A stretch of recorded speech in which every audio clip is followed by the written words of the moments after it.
संग्रहण प्रणाली। जैसे मैंने बताया कि हमें पैसे भेजने के लिए जो गूगल पे और फ़ोन पे सुविधा देता है, उसी तरह ये जो अपार आईडी है, ये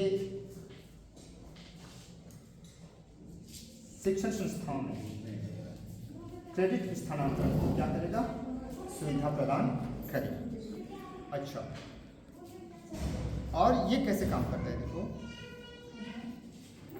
एक ऑनलाइन संग्रहण प्रणाली है जहां छात्र सुरक्षित रूप से अपने महत्वपूर्ण दस्तावेज जैसे परीक्षा परिणाम, शैक्षणिक प्रमाण पत्र प्राप्त कर सकते हैं। वो अपने साथ अभी नहीं रखे हैं, फिर भी इस अपार नंबर से वो पुनः उसको क्या कर सकते हैं, प्राप्त कर सकते हैं, है ना? इस प्रकार यह एकल सत्य स्रोत के रूप में कार्य करता है, जिससे ट्रांसफर, प्रवेश परीक्षाओं, दाखिले या नौकरी के आवेदन के लिए प्रमाणीकरण की प्रक्रिया सरल हो जाती है और शैक्षणिक रिकॉर्ड की सत्यापन की प्रक्रिया को आसान बनाता है। इस वाक्य में सारी चीज़ें स्पष्ट हो जाती हैं। तो क्या इससे क्या सुविधा होती है? जैसे कि प्रवेश परीक्षा के लिए क्या करता है, आवेदन करता है, या नौकरी के लिए आवेदन करता है, तो उस समय जो आवेदक होते हैं उसकी शैक्षणिक योग्यता या उसकी स्थायी निवास या अन्य तरह के प्रमाणों को क्या करना पड़ता है, प्रमाणित करना पड़ता है, और वह इस अपार आईडी के माध्यम से बहुत ही आसानी से संभव हो सकेगा। ठीक है, अपार के क्या फायदे हैं? अब थोड़ा सा हम इस विषय पे भी जानना चाहेंगे कि इससे क्या फायदे हो सकते हैं। अपार शिक्षा में जवाबदेही और पारदर्शिता सुनिश्चित करता है, छात्रों की प्रगति को ट्रैक करके और शैक्षणिक रिकॉर्ड को सुव्यवस्थित करके यह दक्षता बढ़ाता है, दोहराव को समाप्त करता है, धोखाधड़ी को कम करता है और समग्र छात्र विकास के लिए सह पाठ्यक्रम उपलब्धियों को शामिल करता है। विभिन्न उपयोग मामलों के साथ अपार निम्नलिखित को सक्षम करता है, मतलब निम्न चीज़ें उसमें आसान हो सकती हैं। कैसे? छात्रों की गतिशीलता को सुविधाजनक बनाना, शैक्षणिक लचीलापन को बढ़ाना, छात्रों को अपनी पसंद के अनुसार शिक्षा के मार्ग चुनने का अधिकार देना, सीखने की उपलब्धियों को मान्यता और सत्यापन प्रदान करना, क्योंकि सभी प्रमाण पत्रों को साझा करने के लिए केवल अपार आईडी की आवश्यकता होती है, जिसमें सभी क्रेडेंशियल्स संग्रहित होते हैं। हार्ड कॉपी प्रमाण पत्र खोने का डर नहीं रहता, इसलिए यह एक स्कूल से दूसरे स्कूल में स्थानांतरण, प्रवेश परीक्षा, दाखिला, नौकरी के आवेदन, कौशल वृद्धि, अप स्किलिंग आदि जैसे सभी प्रकार के उपयोग मामलों के लिए उपयोगी है। हार्ड कॉपी से अर्थ क्या है कि हमारे पास एक प्रमाण पत्र होता है, ठीक है? तो जितनी बार हम नए क्लास जाएंगे उतने प्रमाण पत्र हमारे पास होते हैं, ठीक है? तो अपार आईडी में क्या होगा, वो सारे रिकॉर्ड्स एक ही जगह पे सुरक्षित रहेंगे। अगर हमारे पास हार्ड कॉपी नहीं भी है तो भी हम उससे आसानी से अपने प्रमाण पत्र को उपलब्ध करा सकते हैं, और कहीं गए हैं और उसकी ज़रूरत हुई तो वहाँ से हम उसे प्राप्त कर सकते हैं। ये अच्छा, अपार छात्रों को कैसे लाभ पहुँचाता है? कैसे लाभ पहुँचाते हैं? एकीकृत शैक्षिक पहचान, शैक्षणिक रिकॉर्ड को संक्षेपित और प्रदर्शित करने के लिए एकल प्लेटफॉर्म। छात्र पहचान प्रमाण पत्र यह एक पहचान प्रमाण है जो स्कूलों, राज्य सरकार के कॉलेजों, विश्वविद्यालयों द्वारा कल्पित कई अन्य लाभ प्रदान कर सकता है।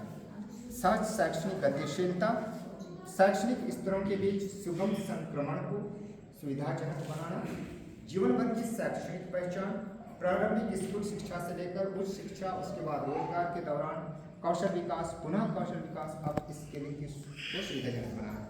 छात्र जीवन चक्र निगरानी, छात्र आसानी से अपनी शैक्षणिक यात्रा की निगरानी कर सकते हैं, जिससे व्यक्तिगत अध्ययन योजनाएं और वास्तविक समय में प्रदर्शन विश्लेषण सक्षम होता है।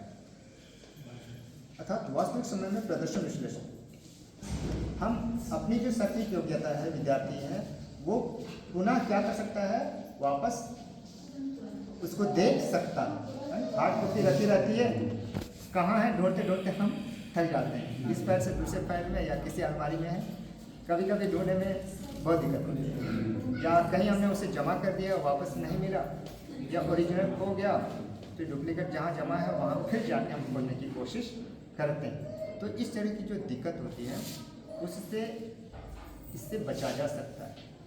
और सबसे अच्छा फायदा होता है जैसे कि अनुसूची गुम जाता है ना, तो हमको उसको बनवाने में बहुत समय लगता है, क्योंकि हम बोर्ड ऑफिस जाते हैं, कहाँ था, जैसे 8वीं का हुआ तो हम डीओ जाते हैं, तो हमको जाना नहीं पड़ेगा, क्योंकि वो सारा चीज़ रहेगा, तो हम उसको क्लिक करेंगे तो वो हमको मिल जाएगा। हाँ हाँ, एक एक चीज़, तो ये बहुत अच्छा चीज़ है। जैसे आज ही हाँ। बोला गया था एक कार्य को वितरण करके हमने अपार आईडी बनवाने हेतु माता पिता या अभिभावक का आईडी प्रूफ के लिए आधार, पैन कार्ड या वोटर आईडी के साथ हस्ताक्षर सहमति पत्र, तो ऐसा बोला गया था।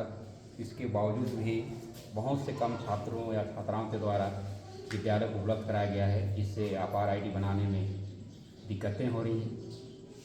तो जब तक आप लोग आपके पुत्र के प्रति कुछ सोचेंगे या विचार विमर्श नहीं करेंगे, तब तक सफलता हाथ में नहीं आएगी।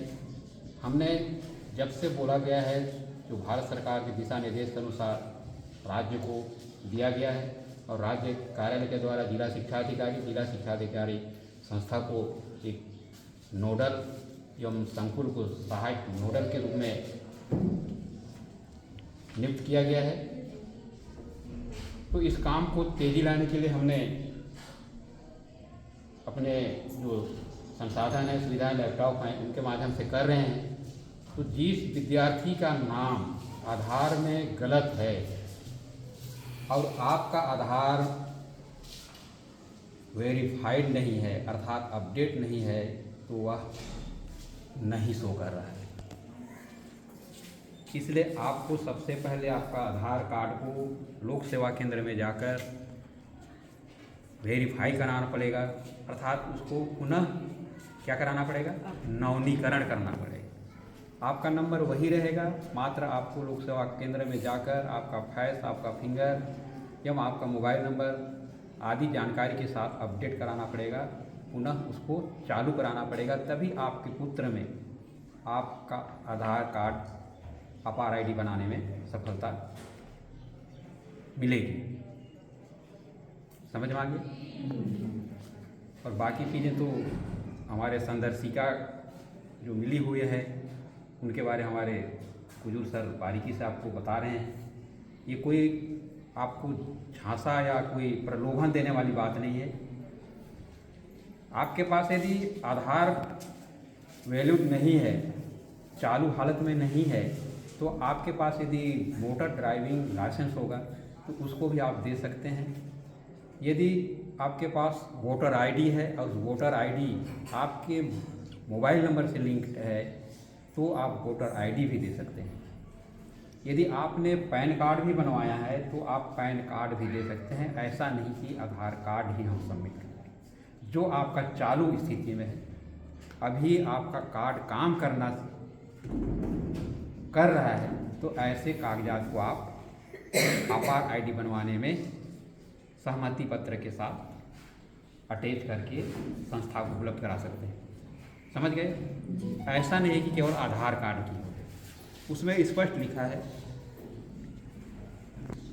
आधार अपार आईडी बनाने के लिए Aadhaar card, PAN card, voter ID. समझ गए?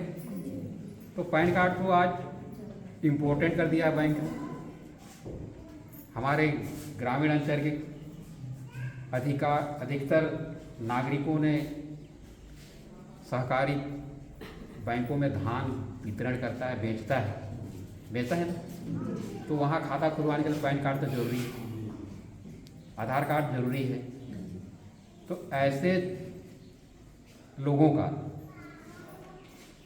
बहुत चंद समय में बन जाएगा आपका अपार आईडी। और अपार आईडी की उपलब्धि या विशेषता या फायदा के बारे में हमारे गुरु सर बता दें। कहते हैं कि छात्र भूल गए, क्या कहते हैं कि घर में छोड़ दिए। यदि आपके पुत्र या पुत्री का अपार आईडी कार्ड बना होता तो हम अभी डिजी लॉकर से सारी की सारी क्या चीज़ प्राप्त कर लेते, डॉक्यूमेंट अर्थात कागज को हमको मंगाना नहीं पड़ता नहीं पड़ता। आपके पैकेट में यदि आधार कार्ड नहीं है और मोबाइल में आप फ़ोटो खींच कर रखे हैं तो आप लोक सेवा केंद्र में या जहाँ पर पैसा आहरण किया जाता है, निकाला जाता है, तो वहाँ पर केवल आप आधार का नंबर को केवल देते हैं और जिस फिंगरप्रिंट में फिंगर को रखना रहता है वहाँ फिंगर को रख देते हैं और आपका पैसा हाथ में आ जाता है। तो वही है डिजी लॉकर का मतलब। आपका आधार पॉकेट में है क्या? नहीं है, लेकिन मोबाइल में सेव करके रखे हैं। तो ये आप लोग अच्छी तरह से समझ गए होंगे। मुझे विश्वास है कि आने वाला दिन में अधिक से अधिक संख्या में आधार आईडी कार्ड बनवाने हेतु सहमति पत्र को अपने पुत्र या पुत्रियों के माध्यम से संस्था को उपलब्ध कराएंगे। आपने लंबे समय से यहाँ पर समय का इंतजार किए हैं, बेहद ही आपको सफलता मिलेगी ऐसी ईश्वर से कामना करता हूँ। और आपने ध्यानपूर्वक हमारी वाणी को सुने, इसलिए भी आप सभी को बहुत बहुत धन्यवाद देता हूँ। कल कक्षा 9वीं एवं 10वीं के विद्यार्थियों या आपके अड़ोस पड़ोस में मित्र हैं, सगे हैं, ऐसे अभिभावकों को, माताओं पिताओं को, और कहा गया है वहाँ पर रक्त संबंधी अभिभावक, रक्त संबंधी अर्थात गोदनामा लिए रहते हैं, जिसको कानूनी रक्त कहा जाता है। शपथ पत्र के माध्यम से आप किसी पुत्र को किसी अन्य के लिए गोदनामा प्रस्तुत करते हैं तो उसको कहते हैं कानूनी। तो ऐसे अभिभावक भी अपना अपार आईडी बनवाने के लिए अपना आधार कार्ड, पैन कार्ड या वोटर आईडी, मैं उम्मीद करता हूँ विगत वर्ष इसी सत्र कहा जाए तत्कालीन चुनाव हुआ था, उस समय आपका वोटर आईडी पूरी चालू हालत में है। चालू हालत है। आपका पैन कार्ड तो 6 महीना या 3 महीने के लिए ऐसा नहीं रहता है, रहता है क्या? नहीं। तो आप पैन कार्ड को भी दे सकते हैं। समझ गए? तो इतना ही कहकर अपनी वाणी को विराम देता हूँ। पुनः आप सबों को सुनने के लिए धन्यवाद, और हमेशा आपकी अपेक्षा रहेगी कि हमेशा आप आते रहें।